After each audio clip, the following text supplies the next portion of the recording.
The innocent can never last. Wake me up when September ends. So, welcome, ladies and gentlemen, to the We Are Wrestling Podcast. This is a podcast about wrestling and stuff about wrestling that happens in wrestling. So, we're going to go straight into it. We're going to get right into it. Vengeance Day. How'd you like All right. I loved it. Okay, so it started off with Trick and Mellow Gang, and they came out with new TMG T-shirts. I'm not even gonna lie, I did not see that coming. I don't know why I did not Same. see TMG, and I was like, oh, that they could have put that on a shirt. Why didn't they do? And I was like, damn, I did not see that coming, and it was right there. It's right there. The funny part, I made that joke to you, not really seriously thinking it was going to happen, but I made that joke to you.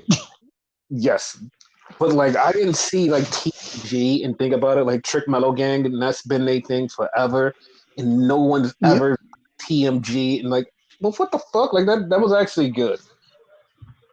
Then we had the Wolf Dogs come out on bikes. They came out on bikes. I like that. It was cool entrance for them. And they're officially the Wolf Dogs. They keep calling them it, so it's official. No, it's not official. It's not official.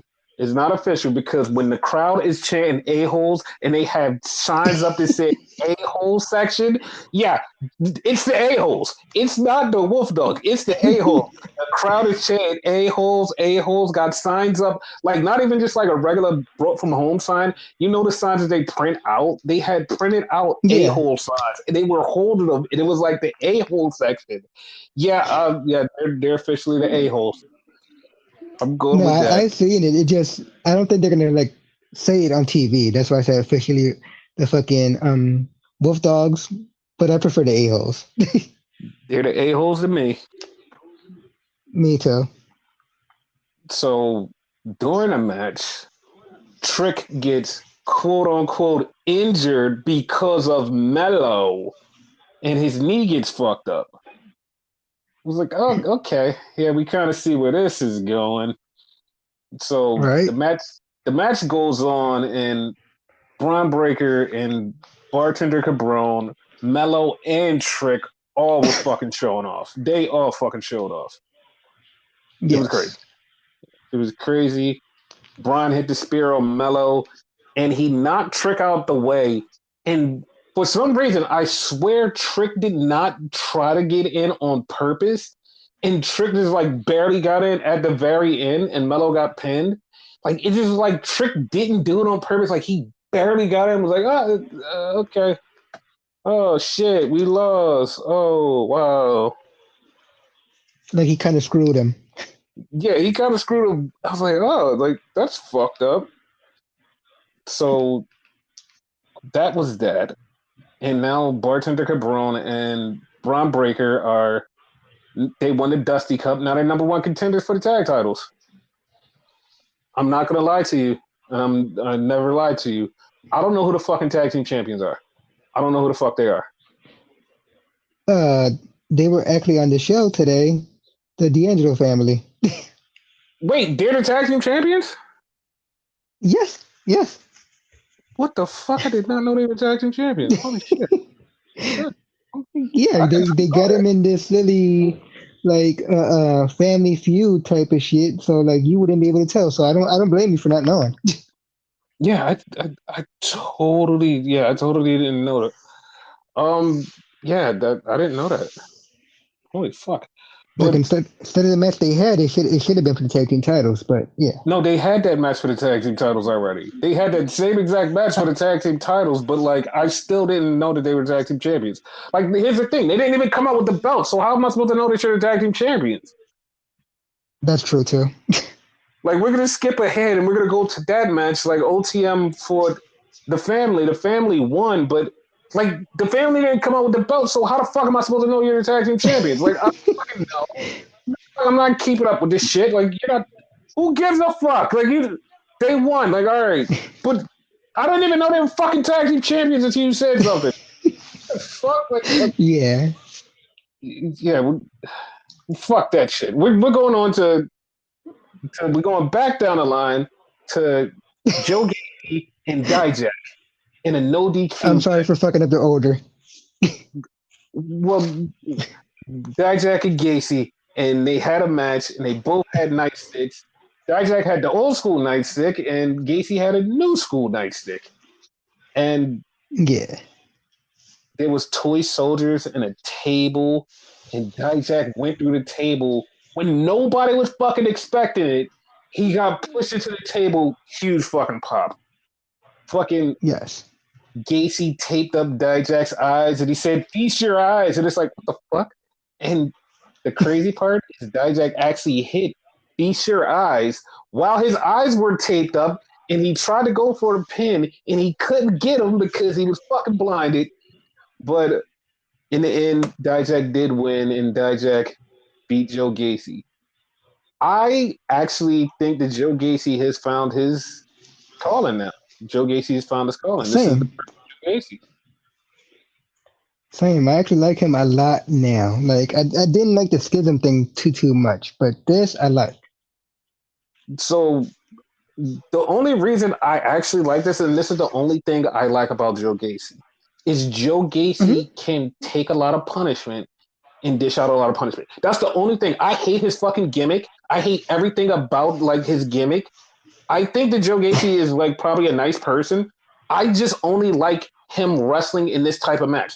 Everything else about him, I do not give a fuck about. Like nothing about his character, nothing about his like anything, his promos, nothing. I do not care. Like I'm just like every time I see Joe Gacy, I'm like, oh, okay, Joe Gacy did this. All right, move on. It's like nothing about him stands out and makes me like him. The only thing that's good is his matches when he's batshit crazy and he's just like fucking shit up and just going balls to the wall. It's like Kevin Owens. It's like a younger version of Kevin Owens, and I'm like, I like that. I like Kevin Owens, so I like you because you're just like Kevin Owens when you fight. Everything else about you is just like I don't give a shit because like it's not for me. Like everything about his character, not for me. Question though. You said Yes. you don't like anything about him, his gimmick or anything like that, right? Yes. But you like the fact that he's batshit crazy and like he goes crazy in the matches, right? Yes. Isn't that his gimmick? Because that's No. all I see. Like, what the hell is his gimmick? You explain his gimmick to me because I don't even know his gimmick. No, his gimmick is he's batshit crazy and he's lost his fucking mind. But when he's in a fight, you can go batshit crazy. Fucking Kevin Owens literally just has a character. Kevin Owens likes to fight. That's his fucking character. When Kevin Owens gets in a match, he loses it. He just beats the living fuck out of somebody, and somebody beats the fuck out of him. He gets up and beats the fuck out of him back. That's what Joe Gacy is. That's the match style. That's the match style. But as far as his character is just like I'm a crazy dude and I just like to get hurt. And it's like, where's the subcontext? Where's anything to it? Like, there's nothing other than that. It's just that. I don't like that. Like, explain, give me something. Like, make me feel something. And I know people out there be like, So it's kind of like a Cactus Jack or something. It's kind of like a Cactus Jack, but like a really weird version of it. And it's just like, I don't like that. I don't like that. Okay. Like Cactus Jack, like even Cactus Jack, his gimmick was like, it made sense. Cactus Jack made sense. He was deranged. He was mentally deranged. Like it wasn't like Joe Gacy just like, oh, I don't know what I'm doing, and I'm crazy. I'm the Joker, guys. It's like, no, that doesn't make any sense. Like nothing about this makes sense. Make it make sense. Like I would like his character if it made sense. It's just like, no. Make sense. Make fucking sense. Like Cactus Jack had an actual story of why he was fucking crazy because some shit happened to him, and that's why he had the fucking shirt that he was in jail because some shit happened to him, and he actually went fucking crazy. And it's like that's a story. That's a literal story. And it's like this guy, no, I'm just crazy for no reason. Like the fuck? Give me something. Give me something. Give me something tangible so I can hold on and be like, oh, I like your character. I love your wrestling and your matches. I probably like the person who's behind it, but just ain't bothering with the character. It ain't for me. Okay. Yeah. So then we had JC James selling calendars, and she said, "Hey, the calendars are going to be on sale on WWEshop.com and Fanatics." Like, okay, all right, cool. Oh, all right. So we talked about the family already. Then we had Kiana James and Izzy Dane, and they're talking and they're going over strategy because Kiana wants the world title. She's like, I want the world title, but we need to get rid of people in the division. And Kiana James, like she's somebody that we need to get rid of. We're gonna get rid of her. And they basically were like, yeah, we're the bad girls. And Renegade said it to me, and I was like, I cannot unsee it now. They're basically the bad girls club of wrestling. Okay. And like, oh, I can't unsee it now. Because you also like heard the music, right? The music kept saying it too. Yeah, it is like the thing about it is Bad Girls Club was like such a like 2000 and like 10 thing. It's like 2020 something. It's like what? Like we still doing this Bad Girls Club thing? Like all right, like behind the times, I guess. Whatever. But yeah, then we had Mello hyping up Trick. And he's like, yo, you're going to go out there, you're going to win the title because we failed at the first thing, but now we're going to do this and we got this. And Trick is like, yo, Mello, I'm not going to do this alone. I want you to come out there with me. And Renegade said, just like this, he said, oh, he's going to fuck him, right? I'm like, yep, yep, he's going to That's fuck him. exactly what I said. Yep, we're going to get to that later. So then we had Lyra Valkyria versus Rox. And they're going. The funny thing about this is Renegade said earlier tonight, he said, yeah, it's going to be not a one-on-one match. It's going to be a more than one-on-one match. Alluding at Tatum Paxton. Yeah. You alluded to Tatum Paxton was going to be in there. And I was like, it sure is. I just said, it sure is because I already was thinking ahead. And right in the middle of the match, did it happen? Fucking Lola Vice runs out, cashes in, turns it into a fucking three-way. I didn't think about that. It made perfect sense, but I didn't think about it at all. Like I totally forgot she had the thing. And it was funny because like that was on my mind. And as soon as you said that, I was like, yep, that's exactly what's happening. But you was alluding somewhere else. And I was like, nope, it's Yeah. going to be Lola. Lola's going to come out and it's going to be a thing. And they turned it into a three-way. It got crazy. And Tatum Paxley cost Roxy the match because Lola got hit by Lyra Valkyria's finishing move. Lyra won, and after the match, Roxy was so fucking pissed. She was so pissed, and the funny part is like, why are you looking at Lola when Tatum Paxley was the one who knocked you out of the ring, so you couldn't get back in the ring for the cover, like to stop the match? Like you should be mad at Tatum, even though you just wrestled her on Tuesday. You should be still mad at her and fight her again. But she's going after Lola. Yep. So That's gonna be a good match when it happens too. oh yeah, it definitely will. So we get Riley Osborne in the back, and he's talking, and he's like, "Hey, listen, yeah, February. Like, I like that you're February. Do you have a Valentine?" He's asking Thea, and Thea's like, no." He's like, would you be my Valentine? And it's like, oh, okay. Finally, those two. I'm so Right? happy that they're getting together.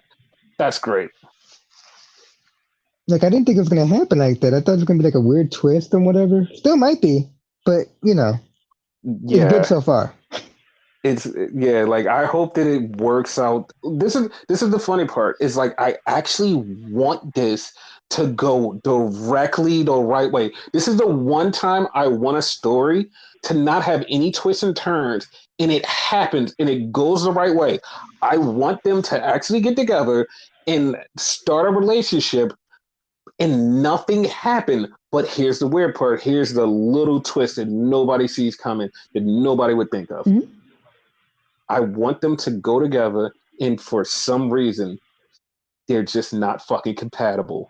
They're just not fucking compatible. They go on dates, they do everything. They're just not fucking compatible. And it's just like they do everything possible, and they're just not fucking compatible. They do everything. They go to carnivals and shit. They do everything, and just like one of them realizes that the other one is not compatible. Then they try to switch their style and go for the other one, and then the other one is like, "Yo, I'm not compatible with this person." And then they just like wind up breaking up, like, "Yo, we're just not working out." And they just break up. That's what I want to happen. Because I wanted to happen like, yes, we're in a relationship, but the whole relationship just falls apart. I want that. That's a nice twist. Like, and it's like realistic. I don't think they've ever done that before. No Ex- company.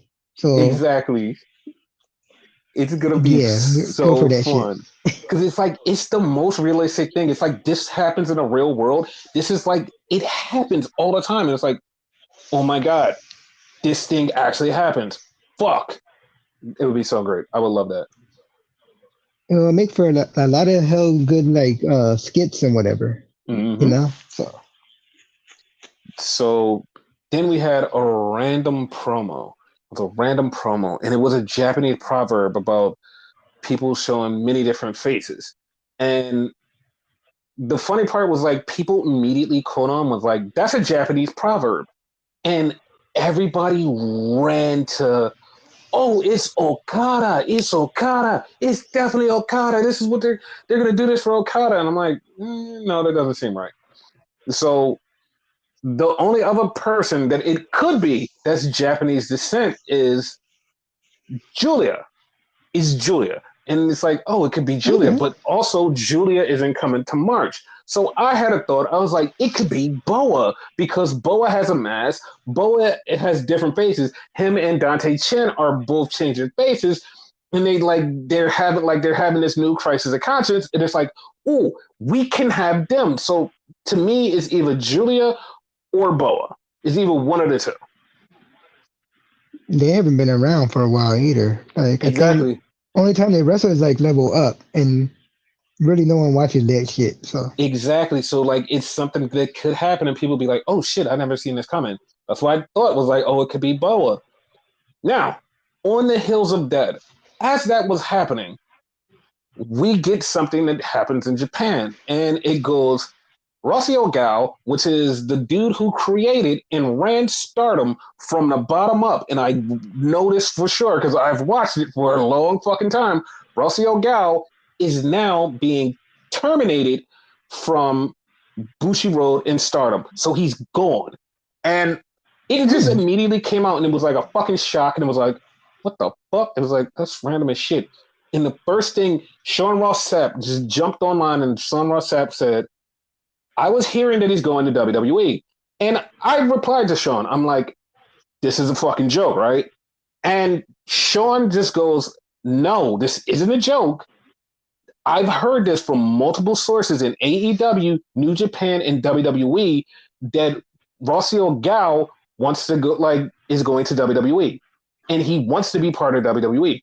Now, I've said this on this podcast multiple times when we talk about Stardom. I said Rossio Gal loves WWE and he loves the WWE style. He's been to a bunch of shows.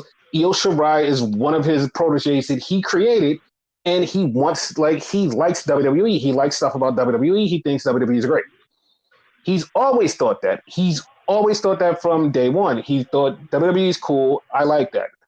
So him going to WWE makes sense. But here's the funny part that came out just like right after that happened. Tony Khan tweets, bye, Rossio Gal, get the fuck out of here. Like, whoa, what's happening here? So I digged a little bit deeper and find out that, quote unquote, that Rossio Gal did not want to work with Tony Khan. That's why women from Stardom have never been part of the Forbidden Door or been anywhere in the AEW experience because Rossio Gal did not want to work with Tony Khan. For what reasons? I don't know. Maybe Rossio Gal thought that AEW was lesser than WWE and he didn't want to fuck up the WWE partnership. which they don't have. And he just kind of was like, no, I don't want to work with Tony Khan. Now, this is the first that I'm hearing about this. This is literally, as this is breaking, and Tony Khan sends out that tweet, this is the first that I'm hearing about this. And I did a little digging, and people are saying, oh, this is why, because Rossio Gal didn't want none of the Stardom people to wrestle in AEW. And I'm like, that's kind of weird. And this is what's kind of got me like, this is like this. There may not be truth to this merit, but also like Bushi Road owns Stardom. They don't like just like fuck around, just like, hey, we're just like kind of cool with Stardom. They own Stardom. Bushi Road is in charge of Stardom. So if Bushi Road works with New Japan and says, hey, New Japan can go back and forth with AEW, and Bushi Road owns Stardom, then they should be like, you know what? Stardom women, go over to AEW because, you know, we own you, so we working with Tony, so like we have a good working relationship, so, you know, you could go. And I'm kind of like, part of me is like, I don't think that that's it, but for Tony Khan to just go like, Rossio Gal, bye, like get the fuck out of here type thing, it's kind of weird. Like I don't know, like I said, I don't know the ins and outs, but I'm pretty sure of like if the main company, like if TKO told WWE, hey, we want you to work with fucking TNA, even if WWE was like, yo, we want to work with TNA, they said we don't want you to work with TNA. That's what I meant to say. They said we don't want you to work with TNA. We don't want you to work with any other companies. You're WWE. You don't work with anyone.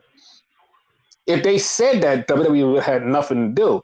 Like, because they're the parent company. They're the owners. We own you. We can tell you what not to fucking do. If Bushiroad told Stardom to work with AEW, then it would be nothing that fucking Rossio Gal could do if he was, quote unquote, the one telling them not to work with him. Like, I don't know. This is all speculation. And a lot of people have been saying this, but these people are more AEW insiders have been saying that this is the reason. Like I said, I haven't dug deeply, but like scratching the surface, this is the first thing I see is like, oh, this is why Tony Khan hates Rossio Gal. And it's like, I kind of want to dig into this, and like I'm gonna have more on this on the next podcast, but like this is a story that's like developing and I want to see where this goes. Because if Rossio Gal was like blocking Stardom people from working at AEW, that's fucked up. Like that's completely fucked up. If there's no truth to this and like just Tony is just projecting, I'm gonna be pissed. Like I said, I'm going to look into this and find out what's going on and like talk about it on the next podcast. But like as of right now, everything that I've been looking at is saying, oh, it's Rossio Gal's fault that the Stardom women haven't come over. We'll see.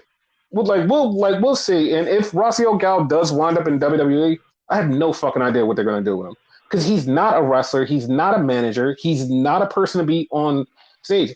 I mean, I guess he could like head up NXT Japan if that was a thing. Probably not. Like I said, we'll see what's happening with this, but like we'll figure out some whatever's going on. And also, I'm really trying to figure out what the fuck is going on with Teleka, because Teleka is like, she's fucking awesome. I've said this on the podcast before. She's just been posting stuff. Like, she just posted something on Stardom, and like, she can speak English. She's one of the fucking, like, she's one of the best. Her and Julia. Like, I heard something and I wasn't sure, and I'm not checking on it yet. I heard that she's also going to be a free agent. So I'm like, why is no one grabbing Teleka? And also the Julia rumor where AEW is not even talking to Julia and she's going straight to WWE. And it's like, people are saying, oh, that's because Rossio Gal didn't let AEW talk to her. And I'm like, she's her own person. She can talk to whoever the fuck she want to talk to. Like, I need to dig more into this. And like I said, this is surface level breaking news, me reporting it as real time.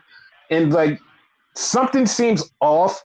And I need to get into it. So, like I said, next podcast, we're going to get deep dive into it because there's going to be more to this shit. But I'm really fucking interested in this because I want to see what the fuck is going on. And it feels something is something. And yeah, something is something.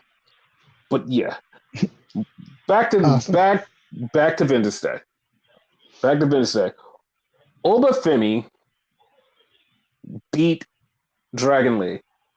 I'm not gonna lie to you. This match was really fucking good to the point where I'm like, there's no fucking way this dude just came straight out of football, jumped right into the fucking ring, and just been this fucking good. There's no fucking way. He has a presence. The fans are behind him. He had a fucking excellent match with Dragon Lee. There's no fucking way this dude is this fucking good. There's no fucking way. You're not gonna tell me he's 20 fucking 3, by the way. There's no fucking way this dude is this good. Wait, what? No. Yeah, he's 23. He's 20. There's no fucking way. There's no fucking way. And the funny part about that, me saying he's 23, I swear that he's 22, but I'm just upping him a year because I swear he has. This is not real. This guy's not real. He's not real. Like that lady on the plane, that motherfucker back there isn't real. That's him. Obafemi is not real. He's not real. He's not real. No. Because he's fucking awesome. Like, I'm already a fucking fan. Like, it takes a while for me to be a fan. Like, no, I like him. Like, he's going to be a big star, which he is already, so he's going to be even bigger. Yes. He's going to be fucking awesome. So, it's at this point in the show we get a lot of backstage stuff that, like, sets up other stuff. We get Lexus King trying to flirt with Thea, then Riley comes out and beats him up, and it sets up a match for them. Then we have Ava, and she says something that, like, already been hinted at, and, like, I didn't report on it because, like, it wasn't, like, actually, like, news, but, like, I've heard people say that NXT was going to be going on a road eventually. They're going to be going on a road. And, like, this was, like, months ago, and, like, I didn't hear any more chatter of it. Like, I was digging, and it was like, oh, like, they're going on a road. And I didn't hear any more digging until tonight when Ava was like, yeah, NXT is going back on a road, and they're going to be doing shows in different places. It's like, okay, cool. It's like, okay, well, there you go. NXT is now going to be on the road. It's going to be a touring brand. We're going to see where it goes, and hopefully it gets bigger and better. Yep. And then we get Roxy attacking Lola Vice. She attacked Lola Vice to set up their match for Tuesday. And we get BBC, and they're doing their exercise with Thea 2.0. They're doing their exercise, and then Axiom and Nathan Frazier come up, and Nathan Frazier, not even behind BBC's back, says it right to their face. Just starts talking shit. And, like, to the point where they both was like, wait, what? Like, you Axiom was like, dude, chill. Like, you're going to get us into trouble. And then the fucking Thea 2.0 goes, I got it. I know what we're going to do. 2 tag team hitters. And one, like, wait, that's not how that goes. That's for War Games.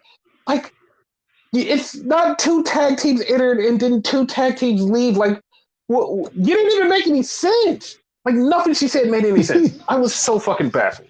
She was so baffling, but it was cute and funny. But yeah. Like, we were baffled. Imagine them being right there. Yeah. So then we had Trick versus Mello. I mean, not Trick versus Mello. We had Trick versus Ilya Dragunov. I fucked up. Trick versus Ilya Dragunov. They're going. And in the middle of the match, Mello is beefing with Ilya, and Ilya pushes him, and Mello clips Trick's knee. It's like, oh, he did that shit on purpose. He did it on purpose. So Yep. the match keeps going. And Trick knocks out the referee and Mello by accident, and then hits Dragunov with the knee. It's like a fucking 80 count. The ref finally gets in. Dragunov kicks out. Then they do this fucking torpedo Moscow in the knee, double collide. Dragunov puts his arm over Trick. 1, 2, 3. Dragunov gets the win. This match was really fucking good. Yeah. And I say, like, this has to be Trick's best match.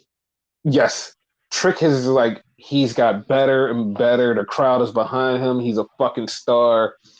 And Yes. so earlier in the night, already pre-prep, someone leaked it.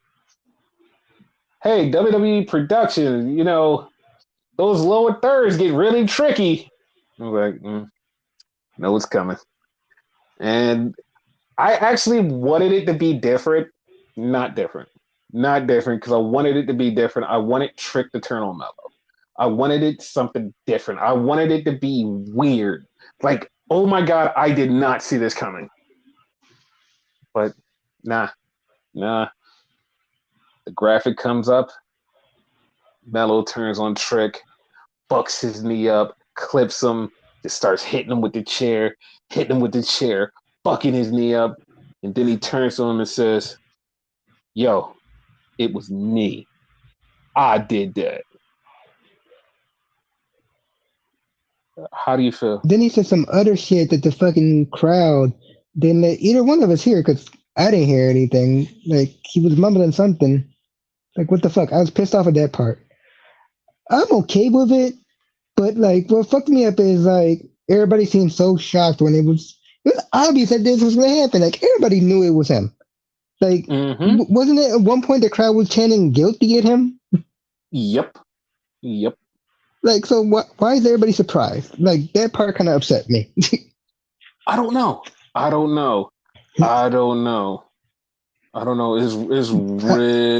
real weird. Yeah. I liked it. However, I do agree with you 100%. It should have been like a little twist to it, like it was Trick or something like that. Like he faked it or something, you know?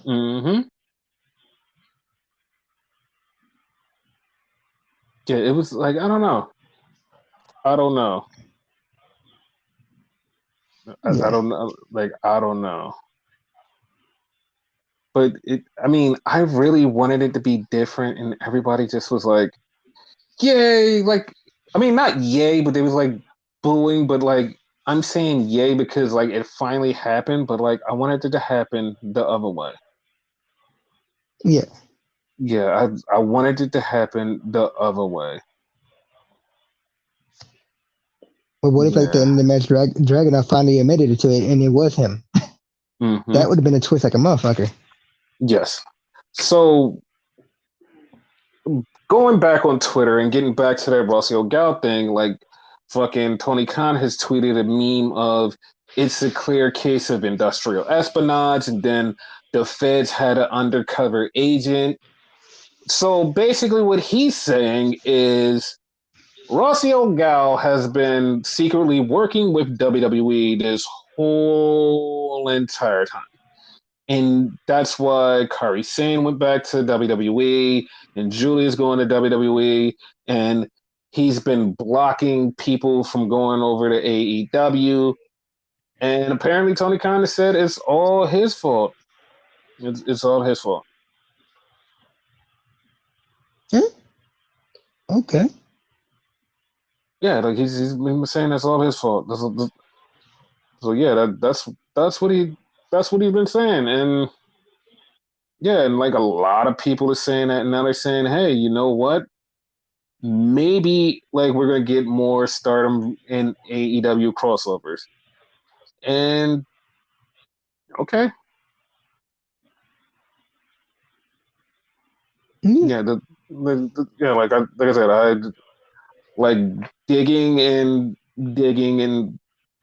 yeah, like this is what was going on. And apparently Dave Meltzer said is gonna be he's going to have some news on bigger stuff that's going on with the story, and it's more than just what's going on with Rossio Gal.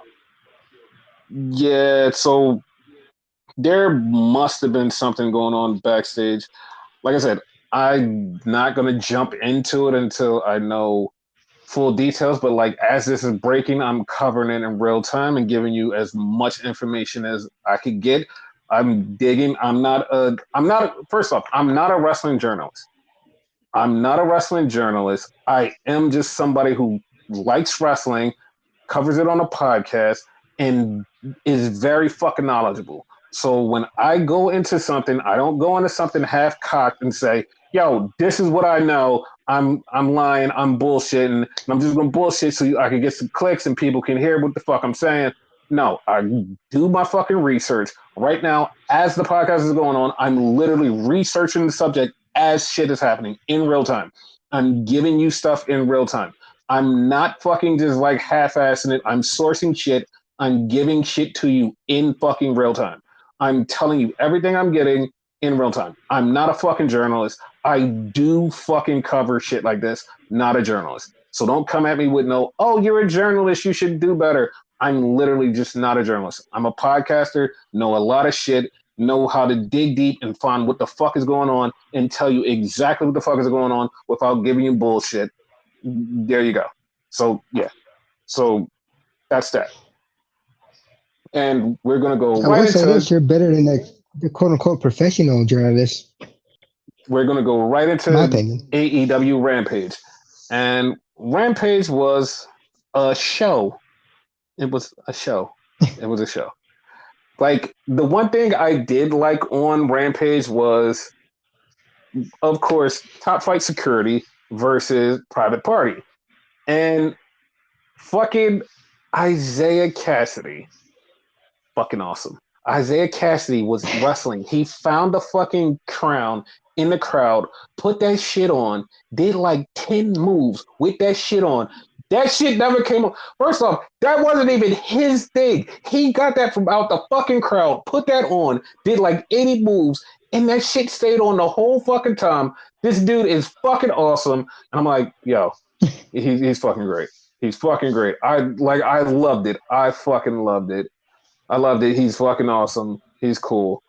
And Top Flight Security wound up getting a win, and fucking Private Party was upset. They went to go shake their hand. Private Party was like, "Nah, fuck you, dude. We ain't shaking your hands." They patted him on the head, and he walked off.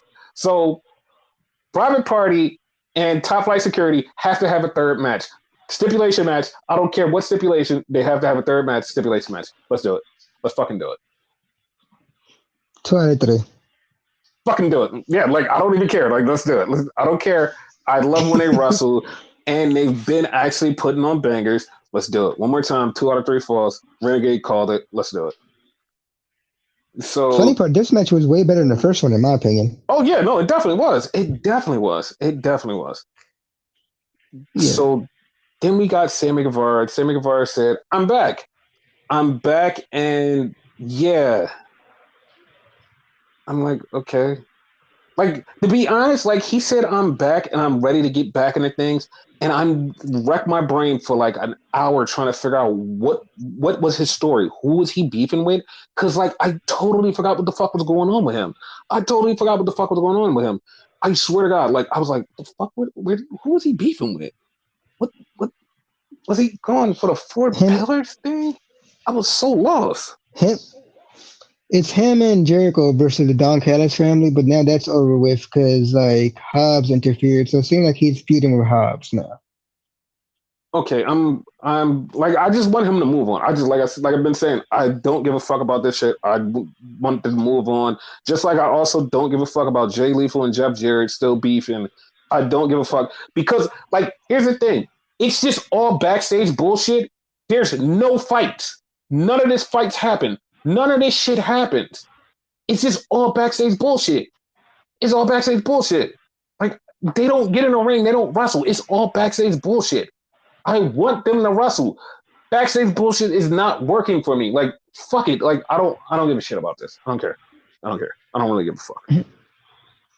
So then we had Ricky Starks and Big Bill versus the Dark Order. And this was a good tag team match, but nobody in their goddamn mind actually thought the Dark Order was going to win. Even with Evil Uno's help, nobody thought that they was going to win. So, yeah. It would be funny they did, though. It would have been. So we get Don Callis talking with fucking Will Hobbs, and they're not really saying nothing. It's just more about this Jericho bullshit. Like, I want them to move on. I want Don Callis' family to break up and be over. I want Will Hobbs to have some peace. I want Takeshita to have some peace. I want Kyle Fletcher to have some peace. I just want them to break away from this dude. I just want them to break away from this dude. Seriously. So then we had a banger with Queen Aminata versus Willow Nightingale, who came out with Stokely Hathaway and Chris Statlander. And now they're all friends begrudgingly because Stokely is not happy about being friends with Willow. I don't know why. But you know, like Endgame, like they're the ones that's going to be the actual team. Like you said that multiple times.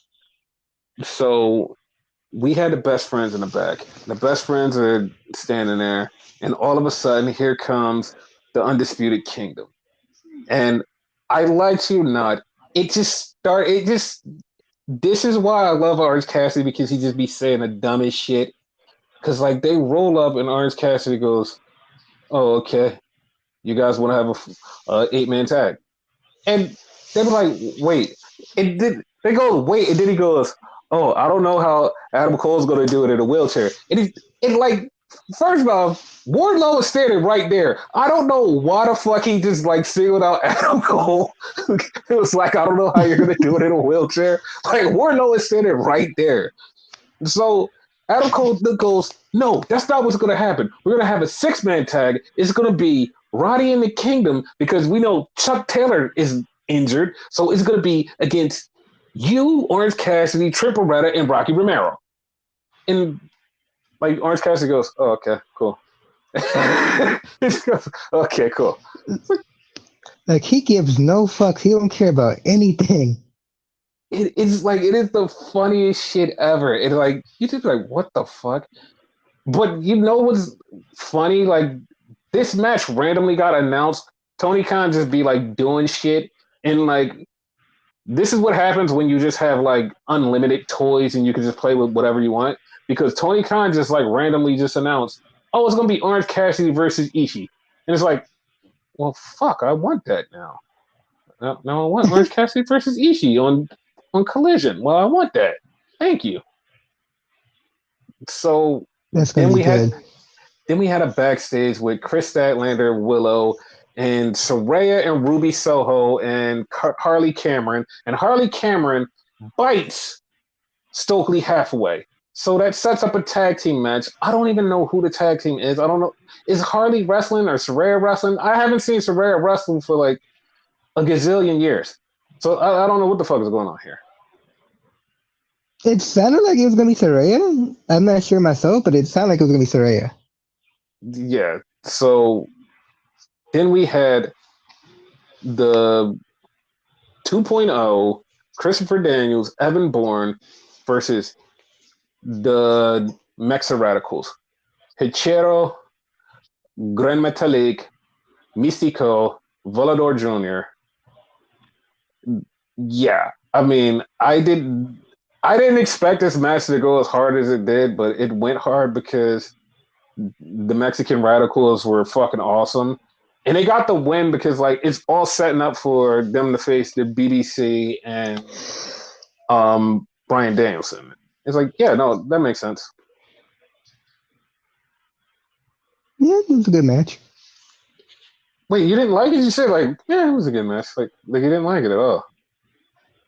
No, like I did, but like Private Party, like because both matches were my style. Private Party versus Top Flight Security, as you would say, was way better in my opinion. So if I had to choose between the two, I would choose that one. Not that this match was bad. It just like I prefer that one.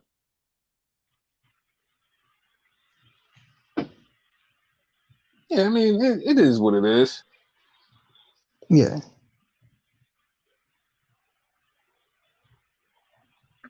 So yeah, that was a thing. Then we go to Collision, and Collision starts up with Eddie Kingston versus Brian Keith. I knew it was going to be a banger. The second it started, I knew it was going to be a banger. And they just went, and it was so good. And Eddie Kingston gets the win, but Tony Schiavone gets in the ring to interview Eddie Kingston. So he gets in there to interview Eddie, And Eddie, you know how Eddie does with like, oh, I don't want to do promos. Like I said, the match was really good. And then Eddie just like literally goes, listen, dog, I don't want to do all the talking. Yo, go interview him. And I'm like, the fuck? Like, how you just gonna tell him to interview Brian Keith? You just beat him. Like, how you gonna do that? So Tony Schiavone goes, hey, Brian Keith. He's like, let me talk to you. He's like, yeah. He's like, how you doing? He's like, well, listen here. Well, I just wanted to tell you that Brian Keith in your hometown of Texas, you're all elite. I was like, fuck yes. I've been saying that since the first time he wrestled in AEW. They need to sign Brian Keith, and they did. Finally, they fucking signed Brian Keith. Once again, I didn't even know he wasn't signed. Yeah, he wasn't signed. So Eddie shakes his hand, and then Bryan Danielson is coming down to the ring for his match with Hichero. And Bryan Danielson walks right past Eddie because we're setting up for Bryan Danielson and Eddie at the pay-per-view. And Bryan goes over and shakes Brian Keith's hand. He's like, hey, congratulations. I'm glad you're here. And I'm like, oh, that's so fucked up. Like, so fucked up. Like, he disrespected the shit out of Eddie. And I know Eddie's going to beat him when they had a match because they're probably going to have it at Revolution. Eddie's definitely going to beat Bryan. Like, he's definitely going to beat Bryan. If he doesn't, I'm going to be pissed. Like, I'm going to be so fucking pissed. So. Danielson with all those belts. Yep. But, like, Eddie's going to beat Bryan. And that's going to be it. So then we had Moxley, and Moxley basically said, we're not that cookie cutter bullshit on the other channel. We're real wrestling. We're the elite, and you want to play? Well, you got to come here and play. So I'm talking to you, Mexican Radicals. I'm like, oh, okay, cool. So right after that, we get Hichero, and he comes out with one of the coolest fucking entrances. He has these 2 fireballs. He set them on fire, set his hands on fire, set the balls down, and make it flame up some more. This dude was fucking awesome with his intro. I'm like, this dude is fucking great. Like, I have never seen any of his matches. This dude is fucking great. I'm like, oh, this dude is great. Then he fucking wrestles Bryan Danielson. And I'm like, oh, let's see where this goes. 2 minutes into this match, I'm like, oh, this dude is fucking great. This is a fucking awesome match. I was fucking hooked. I was into this match. I was like, oh, this dude is fucking great. Like, this fucking match was awesome. This is Bryan Danielson versus Hichero. Like, I had no idea this match was going to be as good as it was. Holy fuck, this match was good. This match was really good. They gave you something you didn't think you wanted. Yeah, like, and the funny part is, like, I'm gonna say this right now. This fucking show was so fucking good. This show was so fucking good. So fucking good. Like, holy shit, this shit was so fucking good. Because, like, for some reason, I don't know why, I walked out of this, like, Collision going, holy fuck, Collision is really fucking good. Like, it was really fucking good. So, yeah, just, to switch gears and go to New Japan for a quick second, the War Dogs, Clark Connors and Drilla Maloney won the tag team championships from the junior tag team championships from TJP and Francisco Akira. And the match was really good, but I'm really fucking pissed off that it's like only 2 fucking junior tag teams. 2 fucking junior tag teams. Like, there's no other junior tag teams. I'm so fucking pissed. But yeah, I was just about to point out, didn't they have 2 matches prior or like already? Yes, like Wrestle Kingdom, they already had a match. They had a match right before Wrestle Kingdom. They wound up being 2 of the last teams in the junior tag team tournament. It's like, dude, like, get some new fucking junior tag teams. Like, I swear to God, like, it's just pissing me off. I'm like, there's more tag teams. Get me another junior tag team. And then we had a fucking match that, like, everybody had hyped this up before the match, and I was like, I don't believe it. So I'm waiting for the match, and it was Hanare versus Gabe Kidd. Okay, Hanare is growing. He's getting better finally. after years and years and years and years and years of just stalling, he's finally getting better. And then we have Gabe Kidd, who just like was always good and just needed time, and now he got fucking time. Hanari and Gabe Kidd tore it the fuck up to the point where they both got knocked the fuck out, and the match was a fucking draw. I was like, are you fucking sitting? Not even in a bad way. Are you fucking kidding me? It was. Are you fucking kidding me that we went to a fucking draw with these two fucking guys beating the dog shit out of each other? Holy fuck! This was awesome. Yeah. And that rarely happens anywhere anymore. Yes. So yeah, that was so good. And back to Collision. Brian did beat Hichiro, and then after the match, Hichiro beat the shit out of Brian and started up with more. Yeah. Like, there's more fights.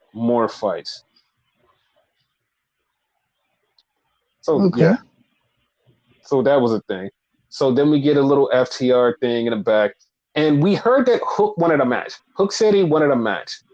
So Hook was like, no, I want a match on Collision. Hook comes in and wrestles two guys, the Outlanders, or whatever the fuck their name is. I feel bad for them. I really felt bad for them because they immediately died. They immediately fucking died. Yeah. He killed them both. Yes. It was like, what the fuck? And then we had Mark Briscoe do an interview, and basically Tony Schiavone was like, yo, dog, what's up? Like, you okay? And Mark Briscoe was like, listen, last week I helped my friends, my best friends. I came out and I tried to help them. And 5 seconds as I walked out there, I got through onto the table. I was like, oh, yeah, that's right, you did. I was like, he's like, I helped them win, but like, I don't even know what the fuck was going on. I was like, yeah, you know what? That is true. And then the House of Black got on the screen. This actually pissed me off. This pissed me off really bad because the House of Black gets on the screen and they go, listen, we don't have a problem with you, but we're going to show you a magic trick. And like the lights went out. Then they snapped their fingers and the lights went on. Nothing happened. And then he was like, see, that's magic. And it's like, what do you mean that's magic? Nothing happened. What did you say that for? It was so weird. No, it was so fucking weird. Even Mark Briscoe was like, what happened? He was like, what was it? He looked under the ring too, was like, was something supposed to happen? What happened? Like, I was so confused. I was like, what was supposed to happen there? Like, what was the main mission there? I was so lost. Nothing. I guess. So then we get Serena Deeb versus Queen Aminata. So they wrestled their fucking ass off. They wrestled their fucking ass off. This shit was fucking awesome. Like, of course, Serena Deeb was going to win because she's going for a title. Which one? I have no idea. Like, I have no idea. Ring of Honor. Okay. But I guess so. I'm only guessing. I don't know. Like, I mean, I guess so. Yeah. So yeah, like that was it. Then we had Swerve, and Swerve came out and they were interviewing Swerve, and basically they were saying, "Yo, you're gonna face Hangman for the 3rd time." Hangman says you can't do this alone. So Nana basically was about to say something, and Swerve was like, "Nah, dog, it's just gonna be me out there. You're gonna stay in the back. It's just gonna be me out there." He's like, "This is gonna be me and Hangman. I'm gonna show you, Hangman." Soon as he said that, you could see Nana's face change, and it's like, dog, Nana's gonna be the one to screw you. You're gonna lose because Nana is gonna screw you. And he told Nana, he was like, "I don't want you or nobody from the Mogul Embassy out there." And Nana just kept, yeah, Nana's gonna screw him. Yeah, he's gonna screw him. Hopefully, Nana keeps that music. I mean, somebody's keeping the music. Somebody's keeping it. Yeah. Yeah, so then we had a promo from Tony Storm, and Tony Storm said she's going to eat Deonna Purrazzo and she's going to taste her. And I'm just like, okay, she keeps getting a little spicy. She keeps getting a little spicy with the stuff she's saying. The wording she's saying is just getting really fucking spicy. Yeah, Oh yeah, you now you're saying really spicy because you started off saying little. Like no, that wasn't little. That was like a lot. yeah. It was yeah. It's kind of crazy. So then we got Red Velvet. Red Velvet wrestled again, and I'm like, I mean, well, not again, but this is her first time wrestling. So Red Velvet is wrestling, and I'm like, okay, cool. She's wrestling Vert Vixen. Once again, they fucking tore it the fuck up. Once again, I'm just like, all right. Watching this show, I'm just like, okay, dude, like, Collision is just the show, right? Collision is just the fucking show, right? Then we get the final match. We get the Patriarchy. The Patriarchy versus FTRCia. And it's like, I like that. yeah, like this is fucking crazy.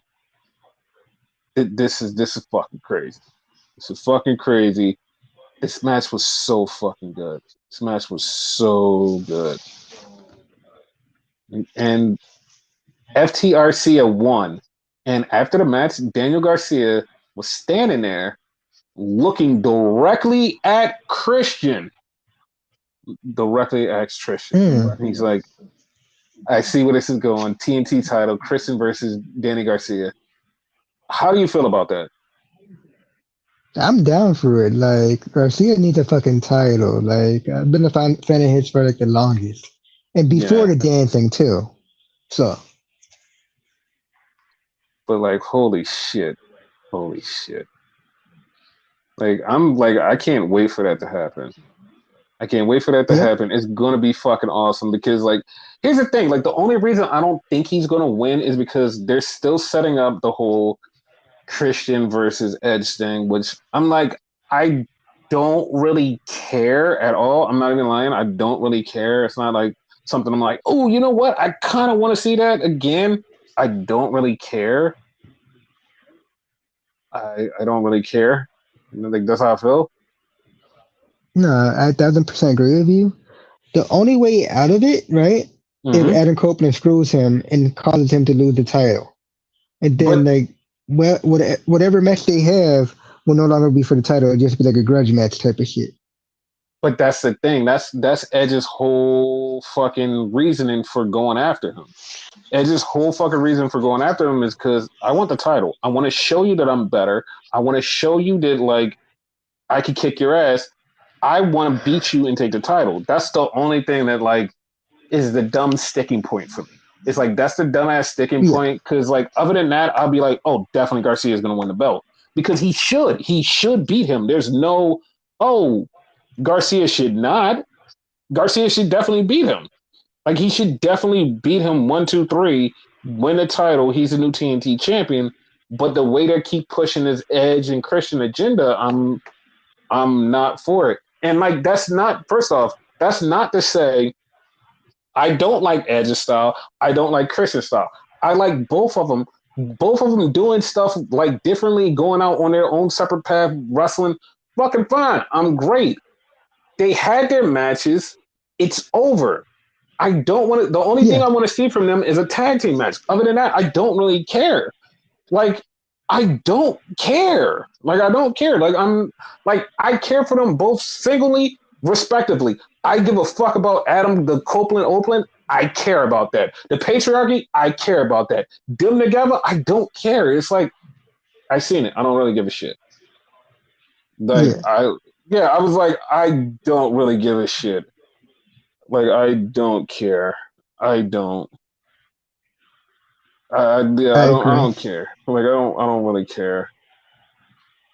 So that was Collision. Now, back to the whole breaking story of Rocio Gal leaving. So Dave Meltzer reported on the Wrestling Observer newsletter that there's expected to be several departures in March.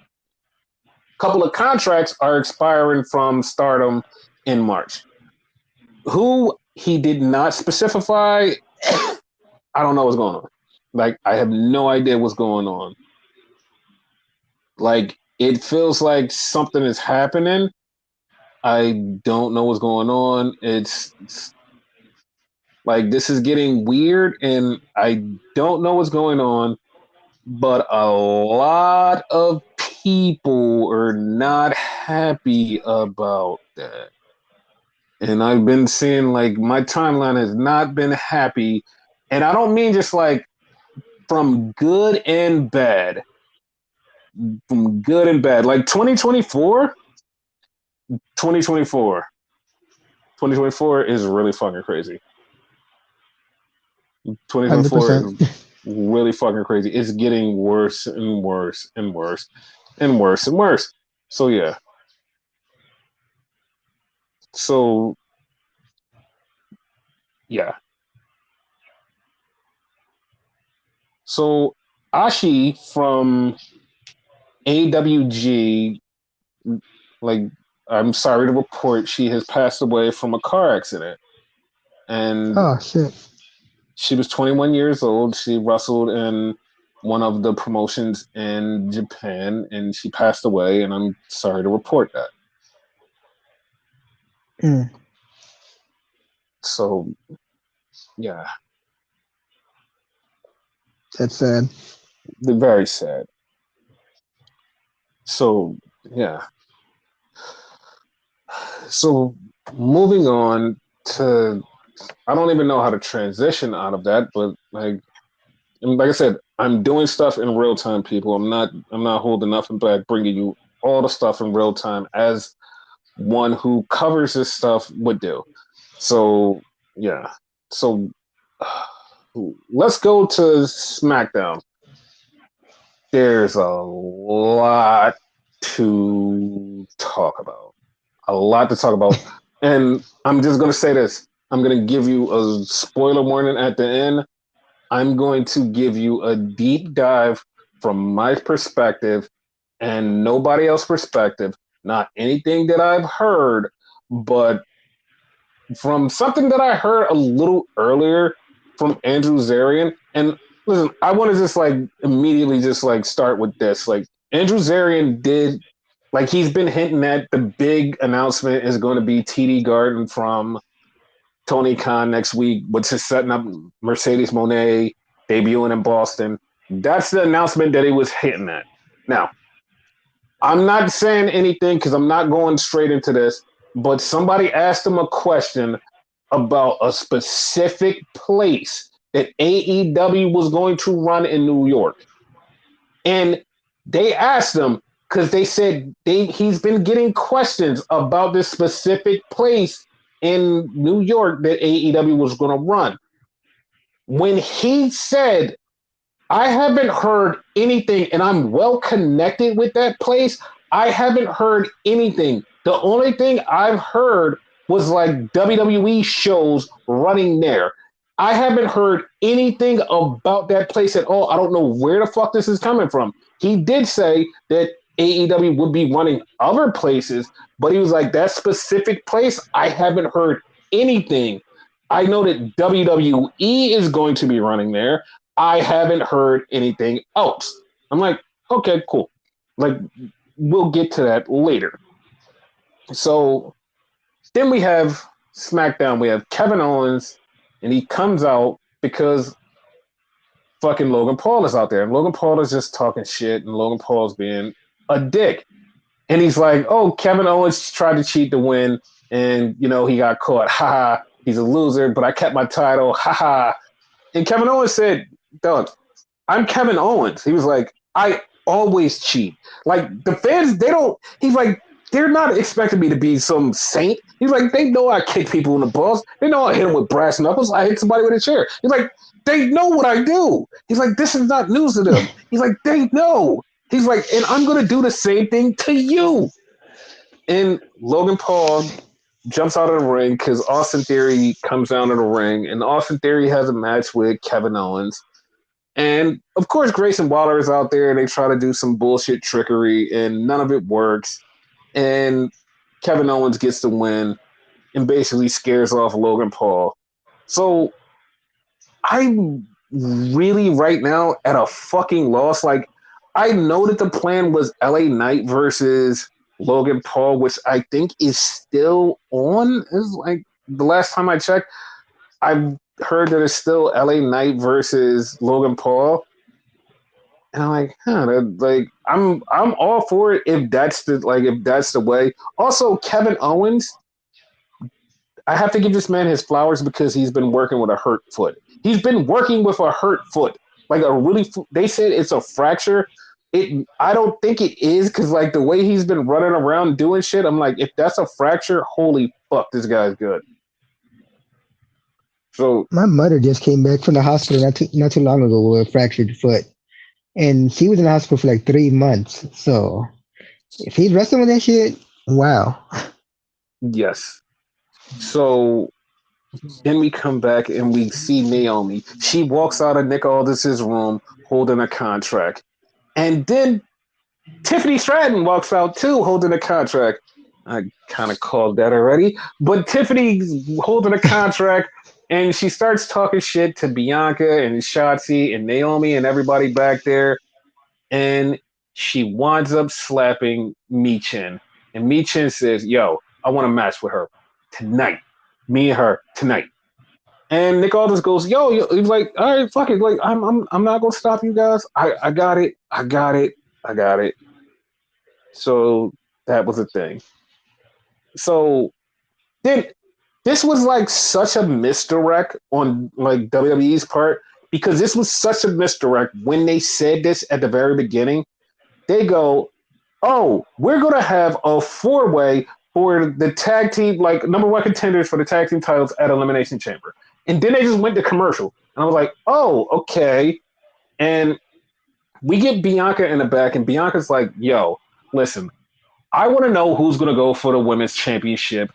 And then Logan Paul cuts her off and was like, hey, I'm talking. He was like, Nick, I want somebody to fight me for the U.S. title. She's like, listen. She's like, you better shut the fuck up. And they just start going back and forth. And then, like, Nick Aldis kicks Logan Paul out because, like, he respects Bianca over Logan Paul. And to me, like, I immediately wanted to see something that, like, isn't happening. I'm like, God damn it, it's not happening. Because I wanted to see Montez go for the U.S. title because of that little interaction.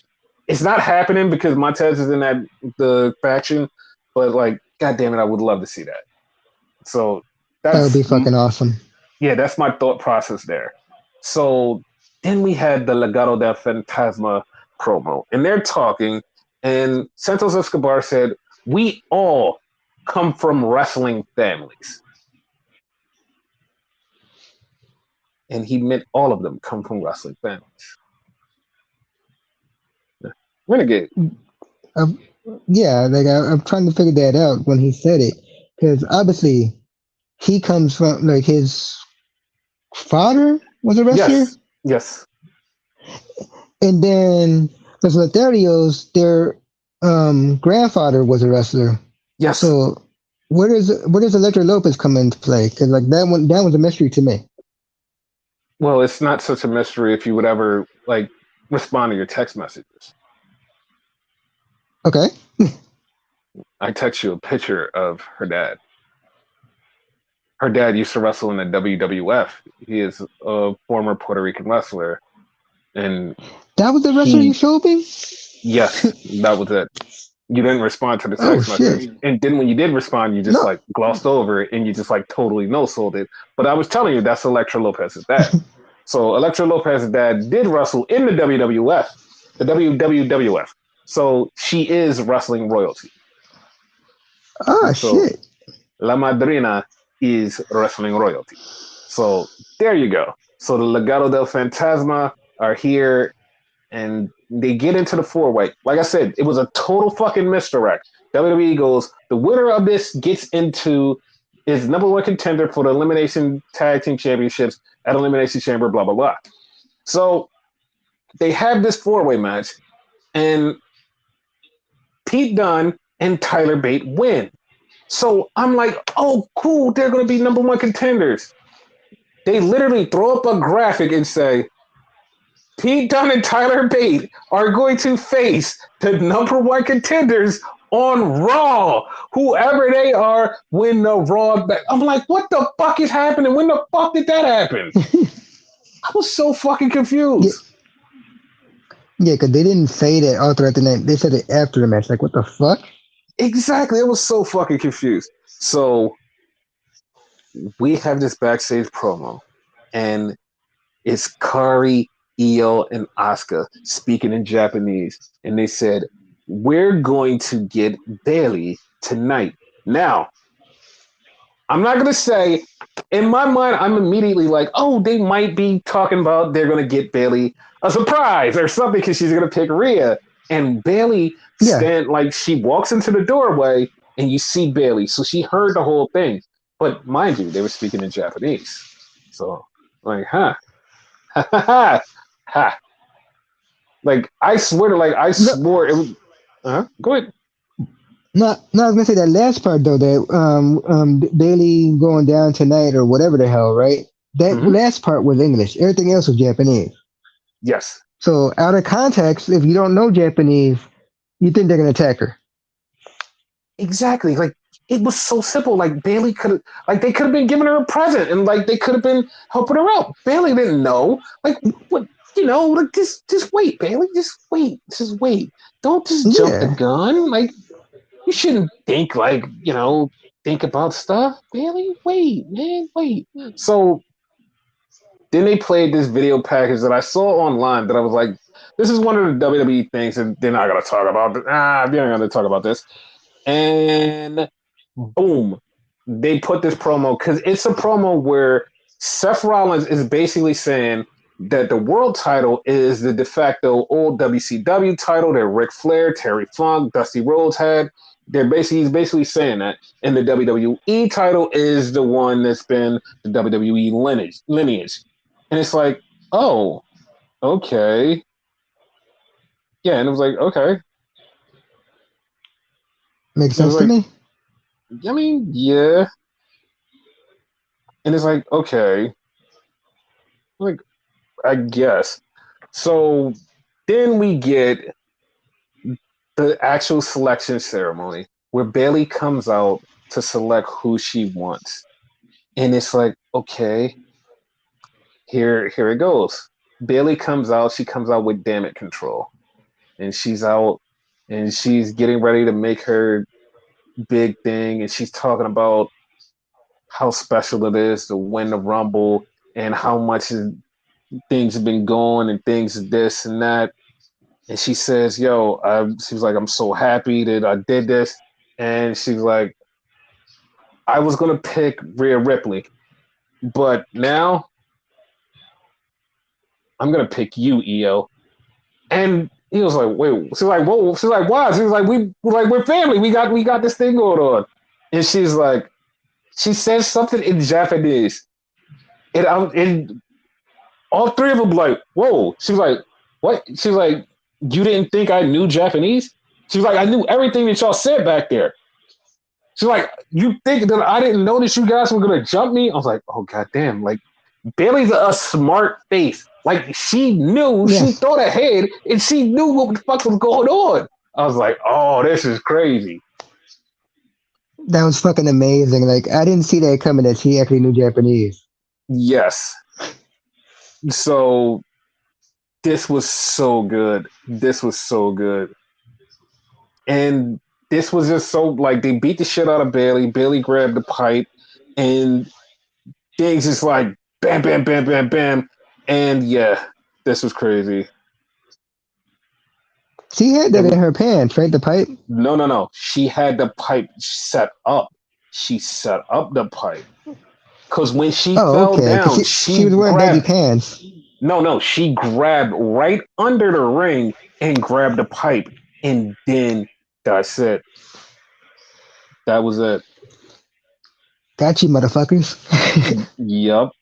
And there was a nice little parallel of Bailey and Io wearing the same exact colors that they wore when Damn It Control like came to be. And it was a very nice parallel. I like that. Yes. So yeah, that was great. The only thing with the whole thing, Mm-hmm. Dakota was nowhere to be seen. So, like, I kind of figure I know like whose side she's on, but they might not like jump on it that quick. You know?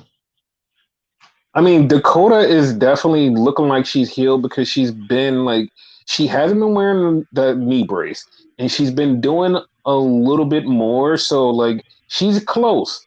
She's close. That's what I'm saying. She's close. Yeah. And I want to see what they're gonna do with her. And the funny part is like the first match announced for WrestleMania is Bailey versus Io. Like it's officially confirmed. They showed the match graphic and everything. So yeah. Cool. So then we had the Final Testament versus the Pride, and they're fighting. So all of a sudden, BFAB comes out because Scarlett gets involved. And once again, this is one of the things where I'm like, dude, I've called this already. This has been on a podcast. This isn't just some random shit. I've called this on a podcast. I said this months ago, and here it comes to fruition. Here goes BFAB. Yeah, Don't you love it when the plan comes together? yeah, I do. Yeah, I do. So then we have Braun Breaker in the back, and Braun is about to sign a contract with Nick Aldis until um Adam Pierce walks in, and Pierce walks in and says, "Braun, I don't think you should sign that contract. I think you should wait until see what I have for you." And Braun says, "You know what, Nick, I'm going to hold on to this contract." And Pierce, I'll see you on Monday. Now, if rumors are to be true, rumors are true, and Brock Lesnar had this whole thing set up, Braun is signing with Raw, and not only is Braun signing with Raw, he's getting the IC title match at WrestleMania. There you go. And I'm down for that. so then here comes Jade Cargill in blue, and she wants to talk to Nick Aldis. Here's the funny part. I immediately want Jade Cargill to sign with SmackDown just so she can face Bianca Belair at WrestleMania. There you go. I said Yes. it, 100%. and that's WrestleMania match I want. So then we had Tiffany Stratton, first SmackDown against Mia Yim. And of course, it's Tiffy time because Tiffy beats Mia Yim. So, how do you feel about your favorite wrestler being on the main roster? That was a fucking banger. Like, it was a great match. So, it was good. But, like, no, how do you feel about Tiffy being on the main roster? Like, what do you think her ceiling is? Like, what do you think? She's bound to go for the title soon, probably after Mania. So, I don't know like how long it's going to take, but she's that good. She's going to go for the title soon. So, Yeah, because, like, she could be a good staple in the women's division on SmackDown. And that's the thing, like WWE has a very good women's division. Like yes. especially in the NXT to the main roster, like they have so many women, they have so much good. It's like, yeah, it is fucking great. So yeah. So now we have Nick Aldis and Adam Pierce out there, and it's time. It's time. It's time for Cody to make his decision. Roman comes out and Roman basically runs down Seth Rollins and says his belt is secondary. And he basically, because Seth talks shit about him, he talks shit about Seth. And he says He says, you don't want that secondary title. You want the main event. He's like, you want to be here with me. He's like, you want to wrestle me. It's like, okay, yeah, well, it's on. It's on. And then here comes Cody. And Cody looks at Roman and he says, Roman, he's like, let me indulge you for a minute. He said, you said before that all of this is yours. The camera is yours. Those people are yours. And this is yours. And the ring and that and this. Because Roman said that. Roman said that verbatim. Now, here's the funny part. If people haven't been paying attention, this comes off as a little weird. Cody said before, I'm going to take everything from you. At WrestleMania last year, he said that. He said, Roman, I'm going to take everything from you.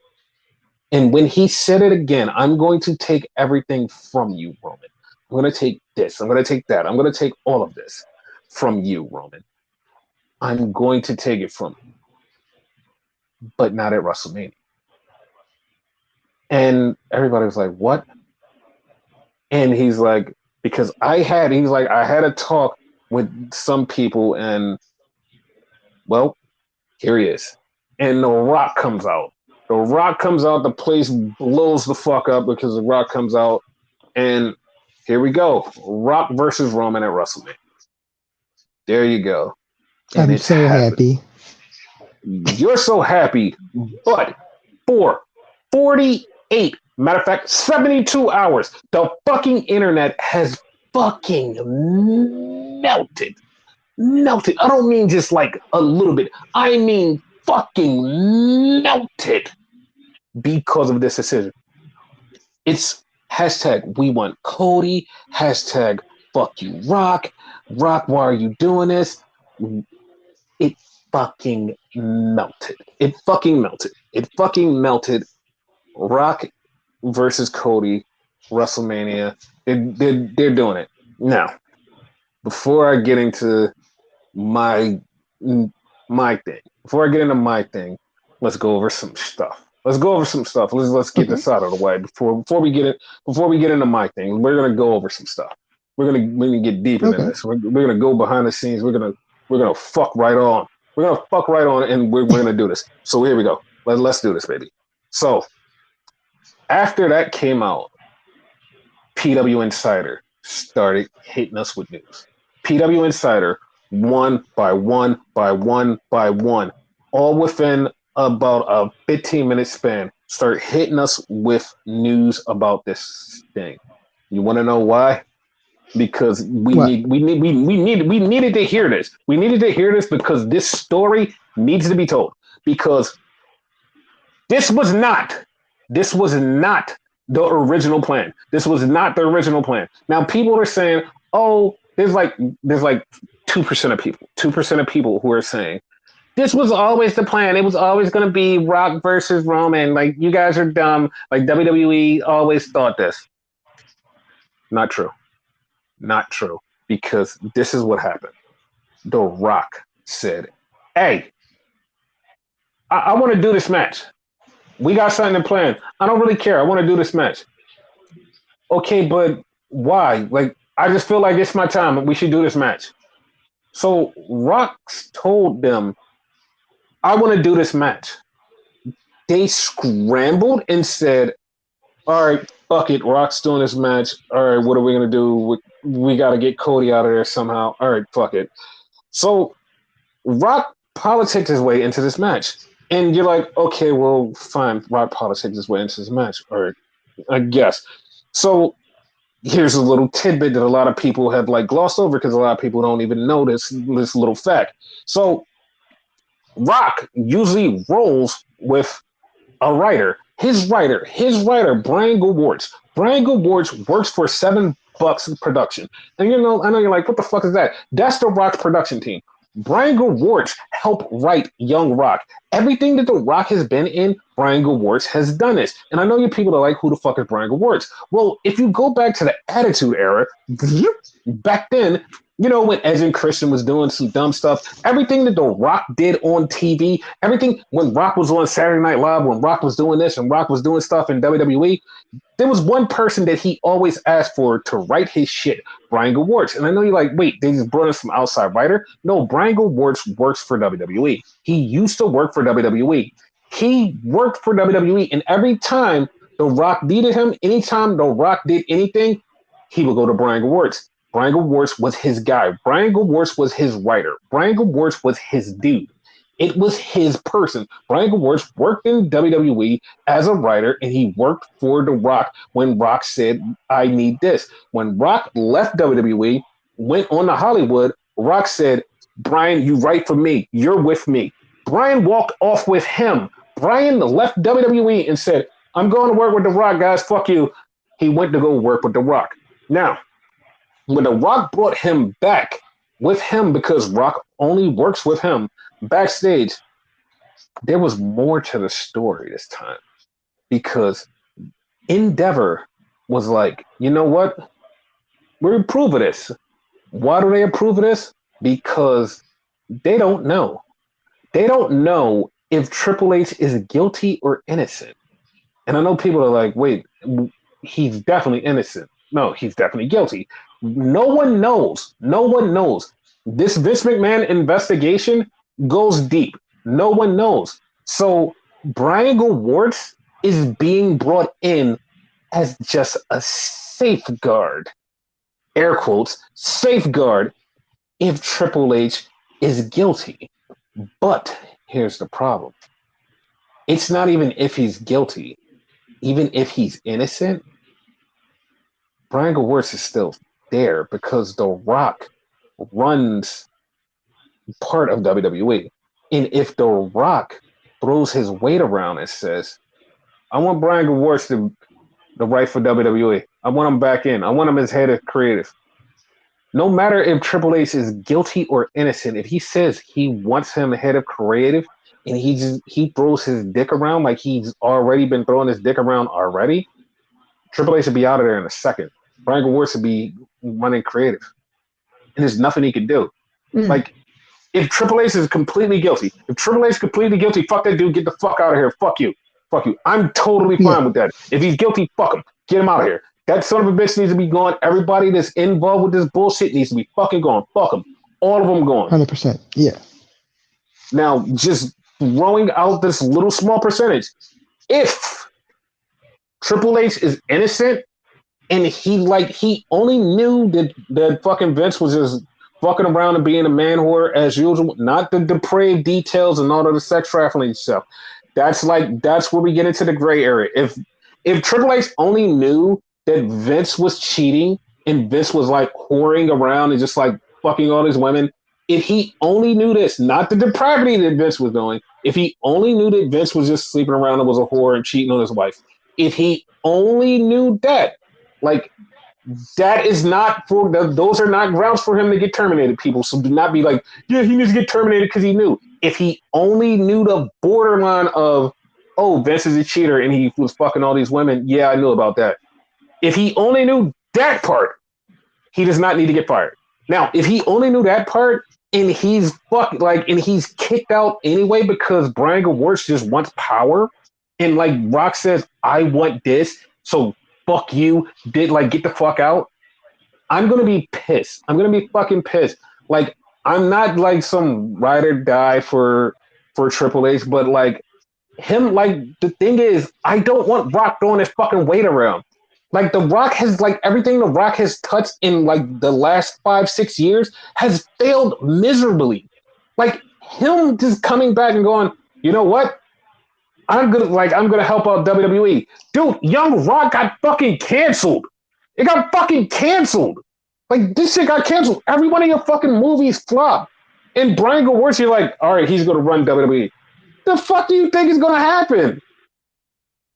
Like I said, if Triple H is fucking guilty, fuck him. If Triple H is not guilty, he just knows some dumb information that has nothing to do with anything, and like that's it. Vince is just a whore. If he just knows Vince is a whore and that's all he knows, like I said, that's the extent of I'm accepting. If he only knew that Vince was a whore, that's all I'm accepting. I'm like, all right, well, I mean, personal life, people have personal lives, they do shit. It's fine.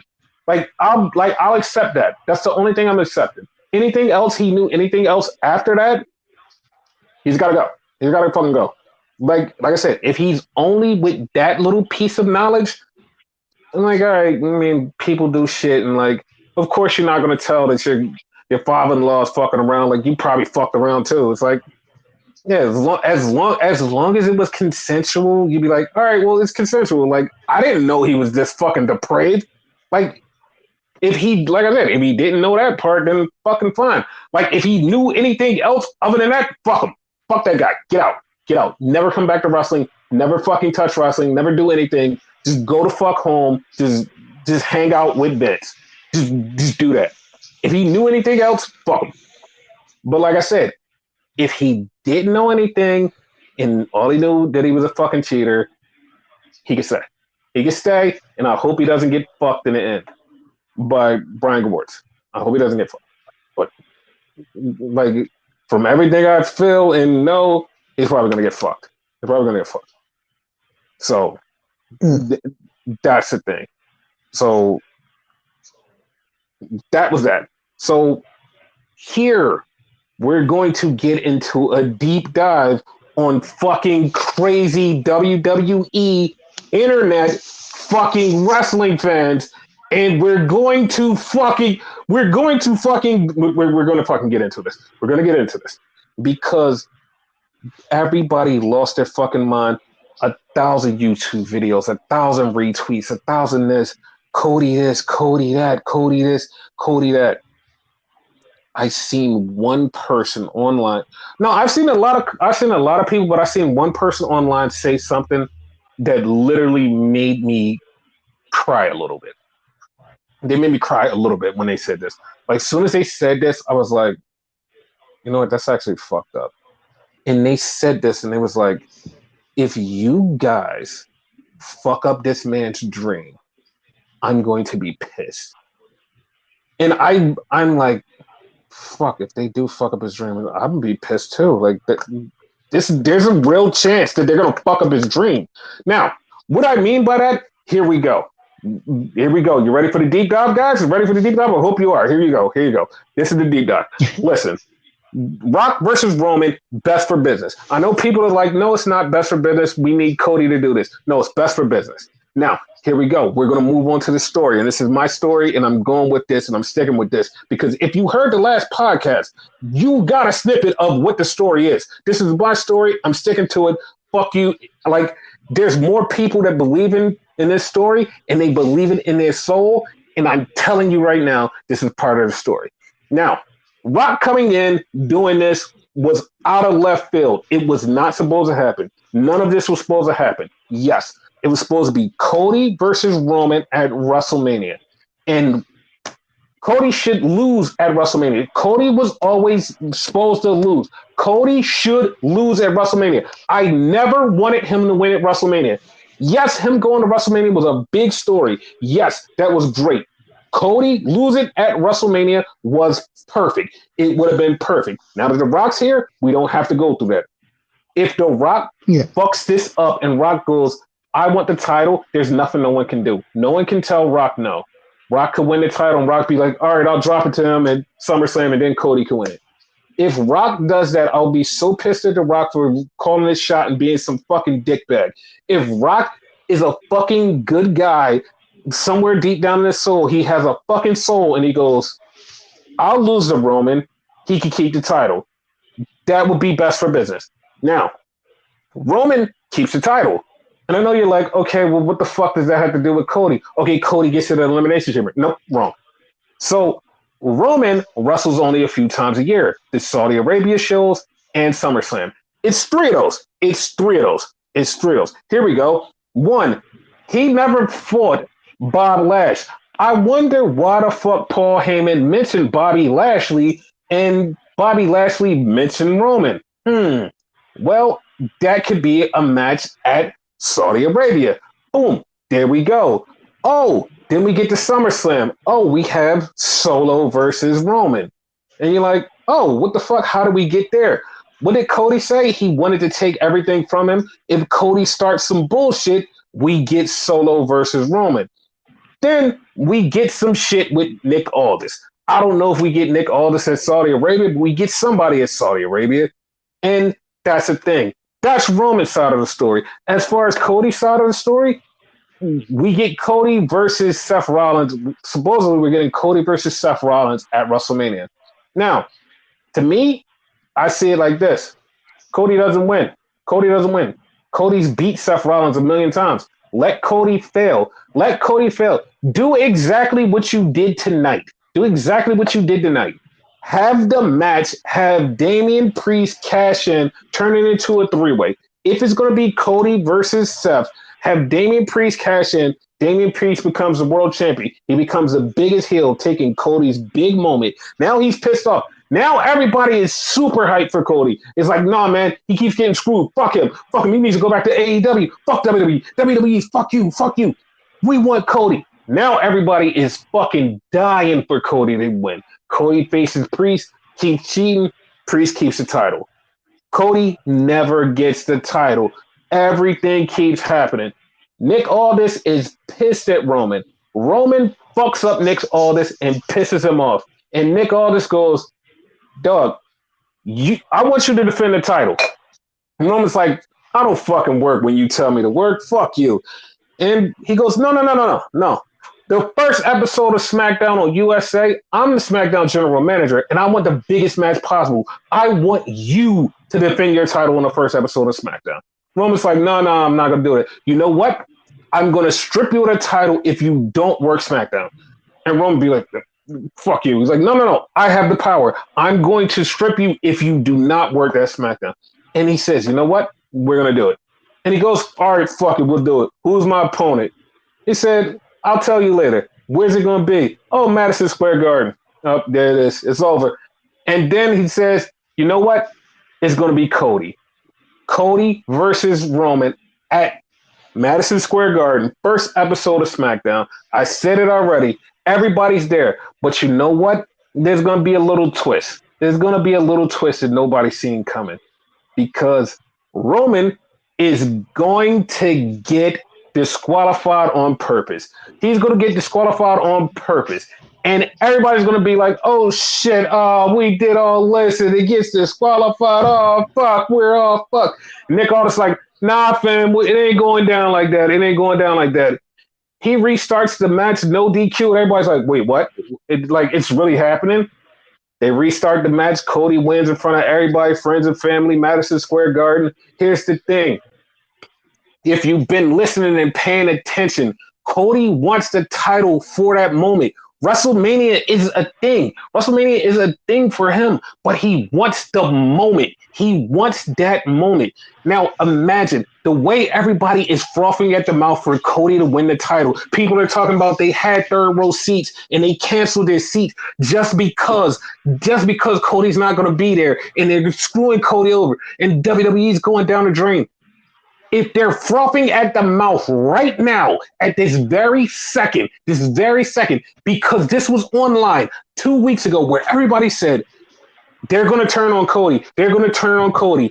Not a fucking soul in the world is turning on Cody right now. He is the biggest babyface in the world. They stretched this to fucking October. They beat Hogan's record. Fuck that guy. He's gone. And now Roman has the record. It's in Madison Square Garden. Fucking Cody does it in front of everybody, the whole entire world. And it's the biggest fucking thing in the world. Not just because it's on TV. They do no commercials. Madison Square Garden, SmackDown. It will fucking blow the roof off. I swear, everybody will be sitting there in front of their TVs watching.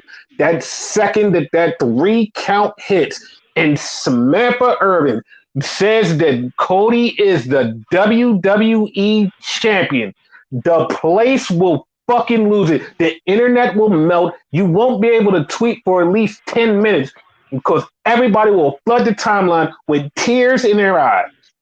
And Cody just there, he fucking brings the belt to his mom and Liberty right there. And it's like, Dude, like what more can you say? It's a fucking moment in Madison Square Garden, and he tells his mom, "We finished the story." In the place that his dad fucking got the title taken from him. It's a fucking moment. And if you people bitch so fucking much that it is over because you want him to be in WrestleMania, it makes no fucking sense. If he wants this moment, not the WrestleMania moment, this moment right here, a perfect celebration of his dad and him in this one tiny moment. This one moment, if you let him have Madison Square Garden, just let it happen. You are not thinking about him, you're thinking about yourselves. Let him have this moment in Madison Square Garden, his whole entire family there. We're all watching. We're salivating at the mouth for this moment. You need to let him happen. If you take this dream away from him, there will never be another chance. If you push and push and push, and WWE goes, you know what? We have to do this. We have to do this because the fans want this. We will never get the greatest moment in wrestling history. Not even just WWE, wrestling history, because he's been through so much trials and tribulations to get to this moment. And the moment is in Madison Square Garden where the whole dream started. And it will fucking be the greatest thing ever. Woo! Like I said last time, you said this in the podcast. Goosebumps. The added thing that you added with the DQ and all that, even more goosebumps because you didn't say that last time. Like, yeah, that's gonna be fucking awesome if it happens. Because, like you said, the fans probably fuck this up. I hope not. Like, I want that. I definitely want that. That's a great story to end it there. Because it's a once in a lifetime thing. It's like you can beat Hogan's record. Like, I don't want this to stretch out to Bruno's record. Let Bruno keep that record. Hogan is a nasty, disgusting person. Bruno's gone. Like, he can't do anything bad. Like, Bruno has whatever bullshit you figured out about Bruno, it's nothing bad. Hogan, erase him. Erase him. Let it go. Let it fucking go. Let Hogan go. Just move on to this new era. Have it finish there. Like, I've seen people, like I told you, like, this has been my thing. I've seen people, and the funny part is that some people that claim to be wrestling fans for fucking ever literally do not see this. People who are like, yo, I've watched the Jim Crockett era, this era, and like all of this. You're literally complaining about The Rock and like Rock taking Cody's moment. You're not seeing the bigger picture. You're bitching about this because you are like, nah, fam, I know wrestling, and this moment is not good for wrestling. It's like you're not seeing a bigger picture. You're supposed to be a wrestling fan that knows all of this. You claim to know all of this. I've been watching this since the Jim Crockett era, this and that. And then you bitch about this moment. And it's like, nah, fam, like you should know that it would be better for everybody if this moment happens. If this moment happens the way it's supposed to happen, you'll be like, yo, this makes sense because when Dusty fought Billy Graham, that's what happened. And look, this is the parallels of this. Like, I swear to God, this is what's going to happen. And I'm not going to fucking lie. I'm going to be the quietest as a fucking church mouse. I'm not even going to come on this podcast and say anything. When these motherfuckers, when it starts, it gets closer and it's announced Madison Square Garden in October, and they figure out that this is what's happening, I bet you everybody's going to write a fucking think piece on, oh, Dusty fought Billy Graham in 1984. I think it was, like, it might be a little bit before that. And Dusty won by countout, and he thought he won the title, and this and that. I swear to God, everybody's going to write a fucking think piece and act like they've been down for this for day one. And they're like, yeah, should always been the move. And I swear, I'm not going to say a fucking word. Like, when motherfuckers start saying that shit, I'm not going to say a fucking word because you are stupid. You claim to act like you're some fucking great wrestling fan that knows about wrestling history. And the moment that it happens and you start going, oh, I made this video. This is the video, guys, and talking about this. No, fam. Nah, fam. You should have been down since day one. Like right now, when you're just like, no, I'm not going to WrestleMania. I'm not doing this. I'm not watching it. Nah. You are not thinking like the wrestling fan you say you are in your brain.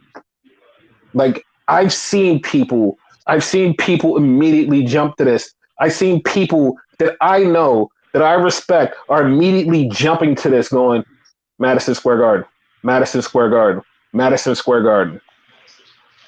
Like even Steven Larson, both were like, yeah, no, Madison Square Garden. Larson said that. Like, yeah, like I see you guys saying this. Like, this is the same shit. Like, yeah, we're on the same page. Like, I don't give a fuck about him finishing that WrestleMania. Madison Square Garden is the moment. Like, I've seen some of my friends go out of nowhere, just go, you know, it'd be cool if he wrestled in Madison Square Garden. One of my friends said, yo, he should end it, like, it should end in September. I'm like, nah, October in Madison Square Garden. They were like, that makes more sense because, like, his dad, yep. And I'm watching people slowly just go, yeah, it should be Madison Square Garden. And when that person said, if you motherfuckers take his dream from him, I'm going to be so pissed. I was like, I am too. I will fucking hate all of the internet wrestling fans if they take Cody's moment, the greatest moment. No one can beat The Rock. I mean, no one can beat Roman. Roman has been so fucking over. He's beaten everybody. And Cody finally beats him in Madison Square Garden in the craziest match ever. No commercials. First episode of Smackdown, Madison Square Garden. Like, come on, dog. Like, come on. It's That's for everybody. It's a once in a lifetime thing. I let you not. Everybody in wrestling, even other promotions, will watch that moment. Even if they're against, like, even if they're WWE haters, they will watch that moment and says, this is a moment. That moment will birth a brand new wrestler who in years from now will be a star. Because it's going to be some fucking kid sitting at home watching that moment, knowing exactly how important it is. And they're going to be like, I want to be a wrestler. And in years later, they're going to be a wrestler and be like, you know what moment it was? I was sitting at home and I was watching USA and SmackDown was on and Cody broke the record. He beat Roman Reigns on television. And I saw that, and that's what made me a wrestler. That's what's going to happen. And you motherfuckers take that away from us and go, no, we're going to have it at WrestleMania. And I hope, here's the thing, I hope if they do have it at WrestleMania, they screw the shit out of Cody. They screw him hard. Like, he fucking... I want, if they turn this into a fucking triple threat, I swear, if they turn this into a fucking triple threat, I want Cody to be the one to take the pin. I don't want Rock to take the pin. I want Cody to take the pin. Just to piss everybody off. Just so they be more in line, be like, what the fuck did you do this, WWE? I want him to take the pin. Cody takes the fucking pin. I don't want no one else to take the pin. And if Cody takes on Seth, I want Cody to take the pin. I don't want Cody to win.